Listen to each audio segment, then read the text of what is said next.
If you want to reach your destiny, Pokud se chcete setkat se svým osudem, you have to become deaf. musíte se stát hluchýma. You have to become mute. Musíte se stát němýma. No matter what people say. Nezáleží na tom, co lidi říkají. No matter what devil says. Nezáleží na tom, co říká Satan. You keep going. Ty jenom jdeš. You gonna become a champion in Ty Jesus' se name. staneš šampionem v Ježíši Kristu.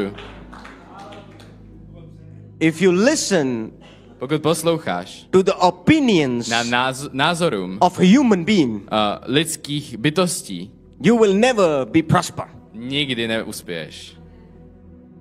If I have a big ministry, big television today, Jestliže já mám teďka velkou televizi, it's because I listen to the Holy Spirit. je to alone. proto, že jsem poslouchal Ducha Svatýho. I listen to the voice of my dear Jesus. Já jsem poslouchal tu